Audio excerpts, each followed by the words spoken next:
هذه المرثية كتب كلماتها الشاعر عبد العزيز الجاهل الزوري بعد وفاة أخيه المرحوم مسعد الجاهل رحمة الله تغشاها وأسكنه فسيح جناته.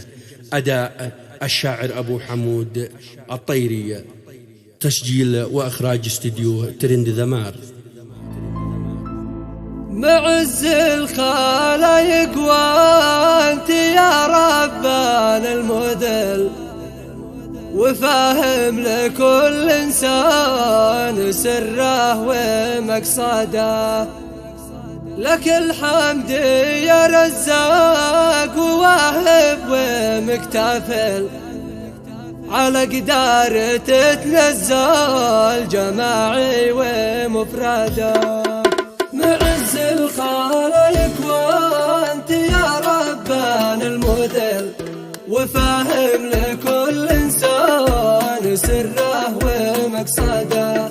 لك الحمد يا رزاق وواهب ومكتفل، على قدار تتنزل جماعي ومفرده. لك الحمد ما دمعات الأيتام ذيتهل، قفا فقد قالي رباه اختار مرقده. نهاية ما طاف الخلق مهما العمر طول، لطول الأمل وانطال مده محدده. أجل والأجل ما هو بهين ولا سهل، هو الموت لو شدنا البروج المشيده. وبعد الأجل يأتي العمل داخل السجل، صغيره كبيره في سجلك معمده. فيا ربنا لطفك بنا للقدر نزل، ورحمك لأن الموت سنه مؤكده. أبو عبده البركان في القلب يشتعل، ومن داخلي في الجسم نيران موقده. ولكن أنا في منزل الله ممتثل، رضينا بحكمه نشكر الله ونحمده. فراق الغوالي جرح للوقت مستقل، ومن ما تصنوه قد حياته معقده. عيوني بكاها دم والعقل من ذهل، قفاخي ورزحي قد اموري مقيده.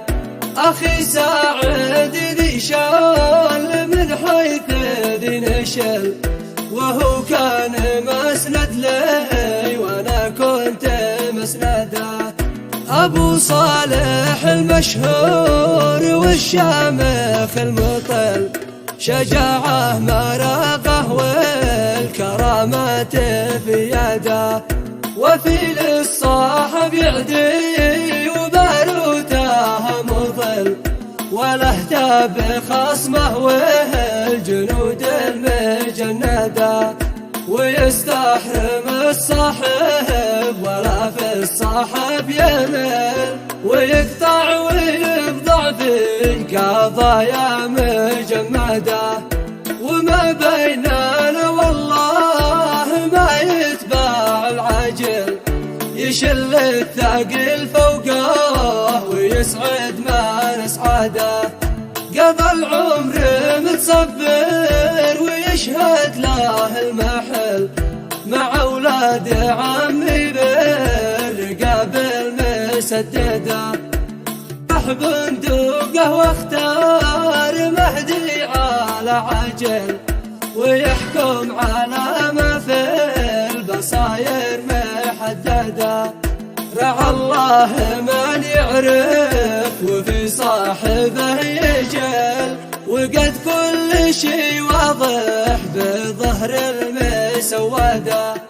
ولو ننظر الدنيا والإنسان مع عمل، فوالله ما تسوى الغبا والمزايده. فيا رب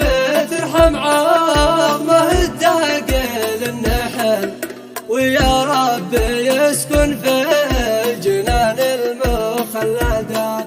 صلاتي وتسليمي تصل سيد الرسل نبينا محمد من لساني والأفئدة، محمد من لساني والأفئدة.